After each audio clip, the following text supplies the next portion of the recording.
Então vamos lá, pessoal. Eu vou fazer a leitura e a explicação do texto que eu passei para vocês, né? Vocês terão de fazer os exercícios de interpretação, certo?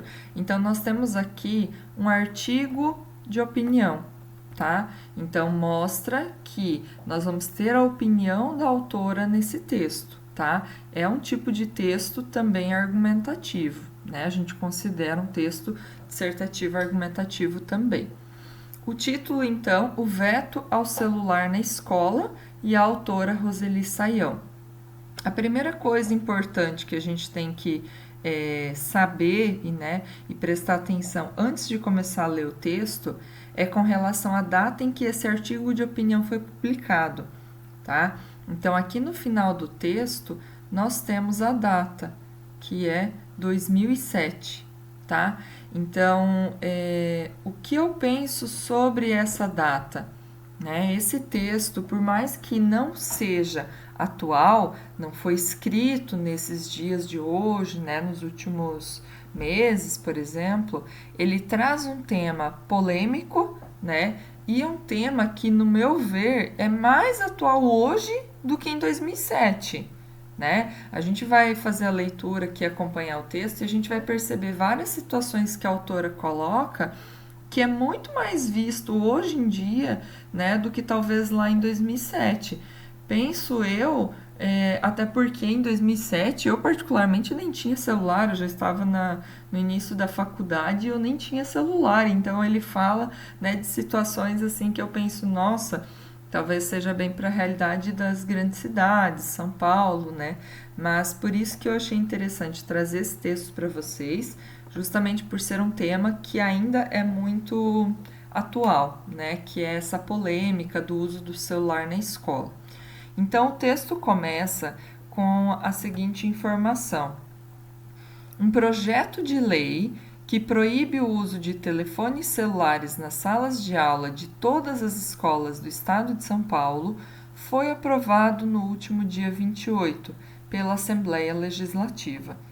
Agora, depende apenas da sanção do governador para ser aplicada. 90 dias após a sua publicação, passa a valer como lei.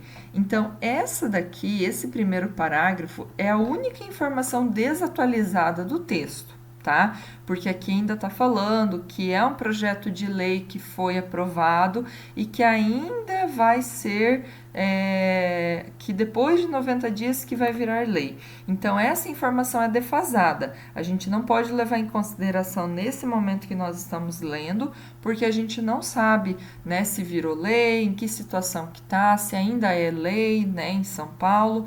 Então, a gente vai desconsiderar esse primeiro parágrafo, tá? Mas somente, porque o restante é bem interessante ainda. No segundo parágrafo, diz assim: já sabemos que até crianças bem pequenas portam seus celulares com naturalidade e os levam para todos os locais. Também sabemos que escola não é lugar para celular, já que alunos e professores estão lá para um trabalho de foco que exige concentração e superação. Além disso, se algum aluno precisar fazer ou receber um telefonema urgente, pode usar o telefone da escola. Então, aquilo que eu falei antes, né? Eu vejo que aqui fala crianças pequenas usando o celular com naturalidade. Eu acho que isso é uma realidade bem mais atual do que para 2007, talvez, né? Então, se na época que a autora escreveu esse texto já estava tendo esse problema, imagina agora, né? Então, a gente tem muito mais casos de crianças, né, utilizando o celular a todo momento do que talvez lá em 2007.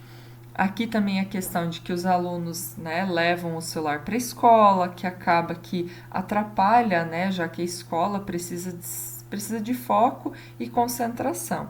Né? E ainda outro argumento que a autora utiliza é que não precisa, né? O aluno não precisa levar o celular, porque se precisar fazer um telefonema urgente, a escola tem telefone, né? Então, se precisar ligar para os pais, né, para os responsáveis, a escola tem telefone. Então, aqui ela já coloca um argumento, né, da não necessidade de se levar o celular para a escola. O problema é que os pais decidiram que os filhos têm de estar com o telefone sempre. É que eles, a qualquer hora, podem querer falar com o filho e vice-versa. Assuntos inadiáveis? Não pode ser, já que todo dia eles se falam várias vezes. Então aqui ela ainda diz, né, é que os pais, né, colocaram essa ideia de que os filhos precisam levar o celular porque podem querer falar com eles a qualquer momento. Mas será que são assuntos tão inadiáveis? Não dá para esperar o filho chegar em casa da escola para daí conversar, né? Então se falam várias vezes por dia, né? Não teria essa necessidade do uso do celular na escola. Pelo jeito, os pais abdicaram da possibilidade de tomar uma decisão responsável a esse respeito. Abdicaram é no sentido de renunciar, deixar de lado. Então, a autora coloca aqui que os pais deixaram de lado, né, essa possibilidade de tomar uma decisão responsável sobre esse respeito, né, do uso do celular.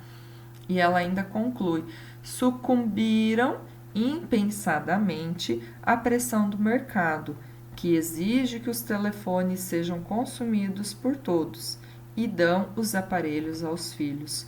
Sucumbiram, né? É no sentido de você ceder à pressão do mercado.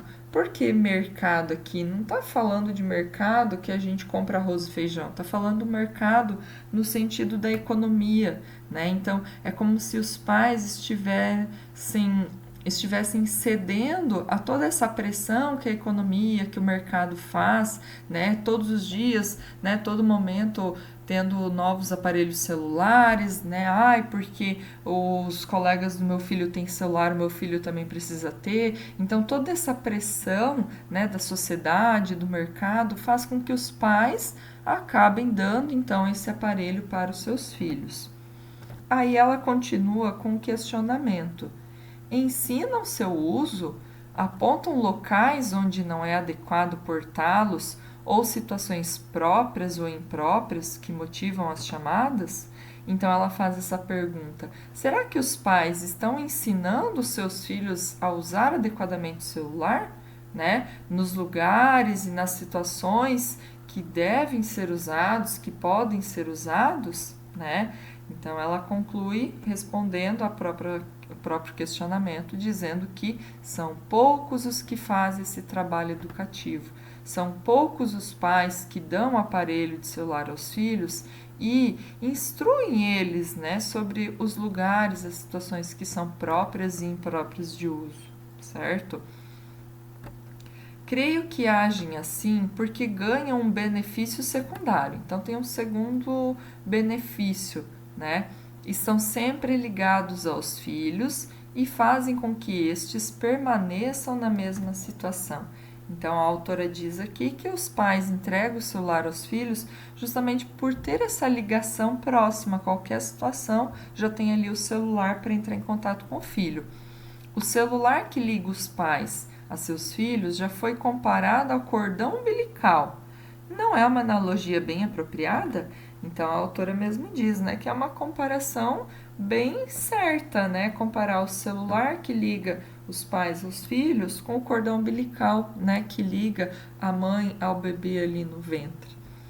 Por outro lado, as escolas logo constataram que os trabalhos escolares que exigem foco, dedicação e concentração ficavam prejudicados com a presença do celular.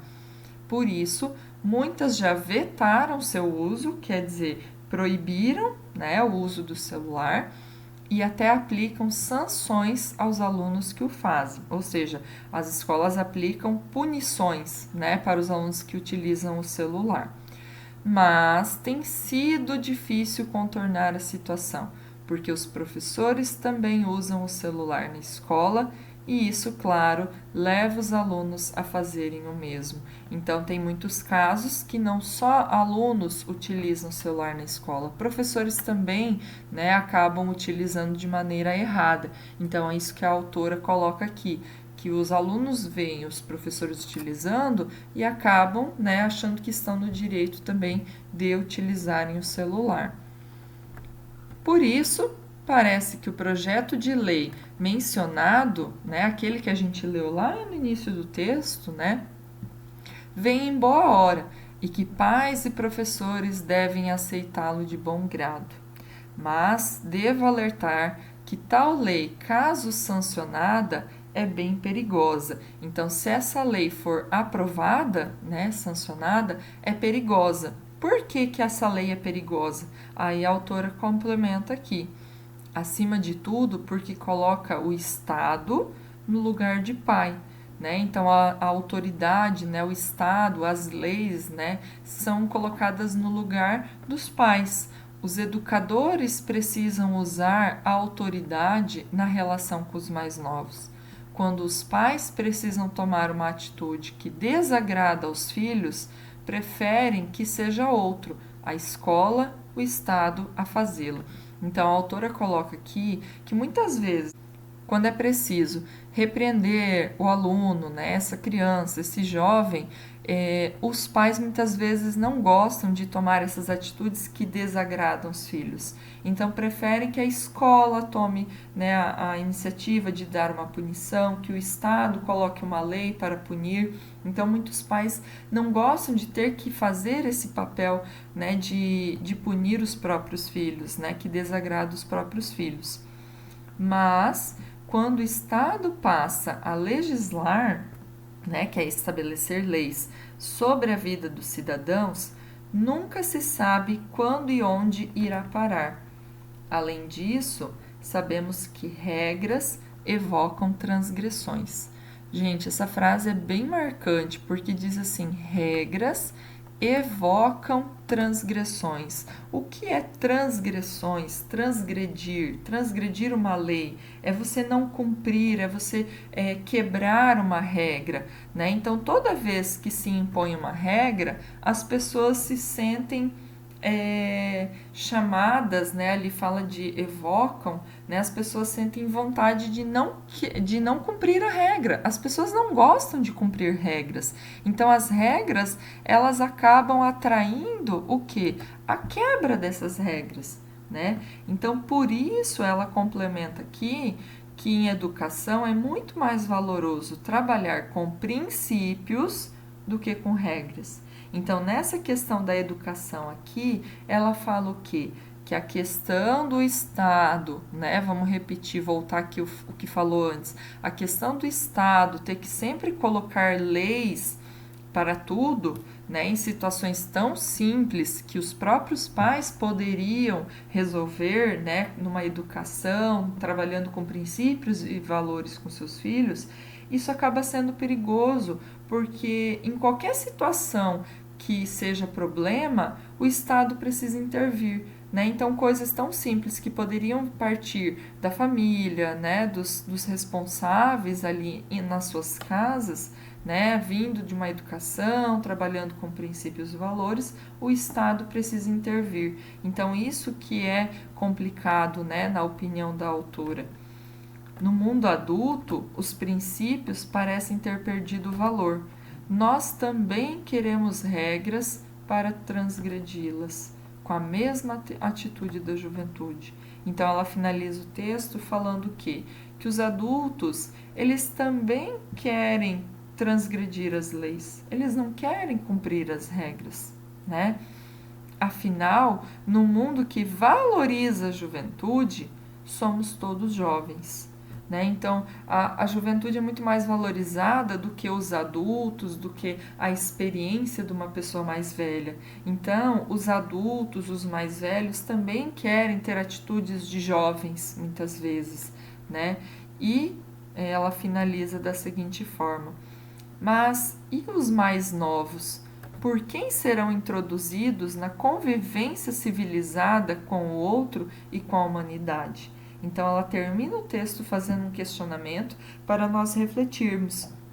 Se os adultos estão tendo atitudes de jovens, né, atitudes muitas vezes sem pensar nas consequências, né, atitudes inconsequentes, quem é que vai ensinar os mais novos, né, nessa convivência com a humanidade, numa convivência civilizada? né? Se os mais velhos estão querendo também quebrar as regras. Então, ela mostra algo muito além de simplesmente proibir o uso do celular na escola.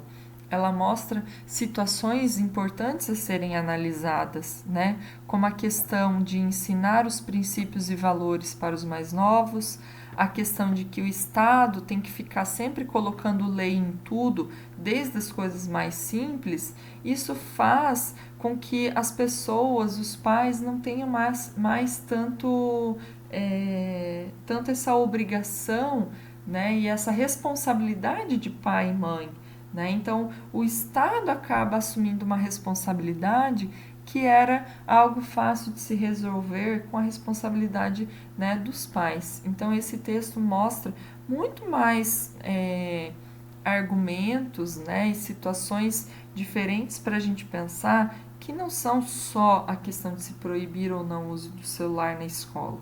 Né? Então, é um texto muito rico, com argumentos bem plausíveis, argumentos que realmente faz a gente refletir sobre tudo que a autora coloca aqui, certo? Aqui no final, então, tem aonde esse texto foi publicado, que é num jornal, né, que se chama Folha de São Paulo, lá em 6 de setembro, então, de 2007, certo? Vamos, então, para as questões, né, as atividades de interpretação. Vocês vão copiar apenas as perguntas, como eu falei, não vai copiar o texto, né? Apenas colocar lá no caderno atividades, né? Interpretação do texto, o veto ao celular na escola. A questão número 1, quem escreve o texto? Bem fácil, né? Vão colocar o autor do texto. Número 2, onde e quando ele foi publicado. Então, sempre prestar bastante atenção nas perguntas. Aqui eu tenho 2 perguntas numa só. Onde e quando, né, esse texto foi publicado, tá? Número 3, o artigo de opinião é um texto argumentativo, ou seja, que argumenta, que tenta convencer o leitor da nossa opinião, daquilo que a autora, né, do que o autor escreve. Então, e normalmente tem como principal característica a apresentação de uma questão polêmica. Os textos argumentativos, eles normalmente vão trazer um tema polêmico, né? E daí sim o autor do texto vai tentar mostrar a sua opinião sobre esse tema polêmico. Qual é a questão polêmica desse texto? Qual é o tema, né? Toda essa polêmica que envolve esse texto, certo? Número 4. A que público ele destina? Que público que foi destinado esse texto? Quem que se interessaria de ler esse texto? Né? A que público, que pessoas que deveriam ler esse texto e que chamaria atenção, né, que seria importante para ter mais informações sobre esse assunto. Então, que público, que pessoas, né, que deveriam ler esse texto, que se destina esse texto. Número 5. Com que finalidade o texto foi escrito? Qual a intenção da autora ao escrever esse texto? Ela fez vários argumentos falando sobre um tema polêmico, mas com que finalidade? Qual a intenção desse texto, né? Quando a gente termina de ler, a gente percebe que isso faz uma diferença, né, na nossa vida. Então, qual é a intenção, qual é a finalidade da autora ao escrever esse texto? Número 6. Que opinião a autora tem sobre o assunto? Ela é a favor, ela é contra, nenhum dos dois, ela mostra um outro ponto de vista. De modo geral, né?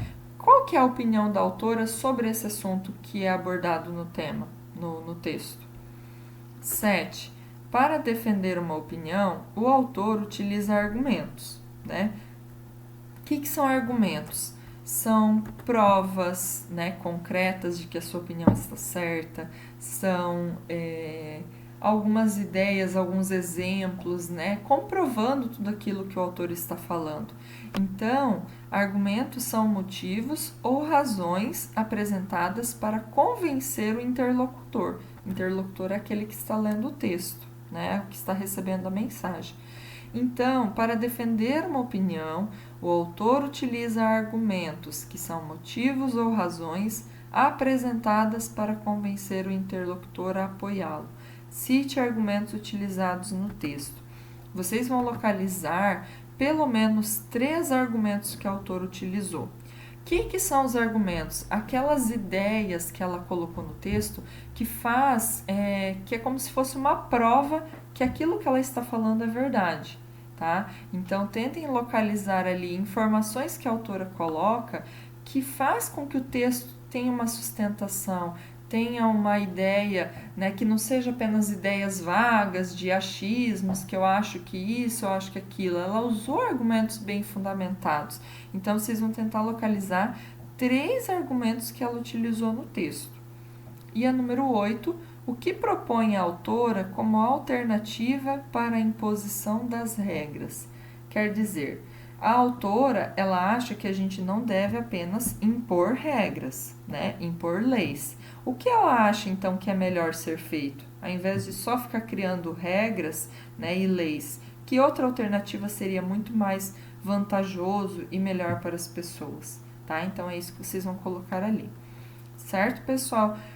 Leiam o texto várias vezes que for necessário para responder essas questões e se porventura tiver alguma dúvida, vocês podem me consultar mandando mensagem no particular. Beleza? Bom estudo para vocês e até mais.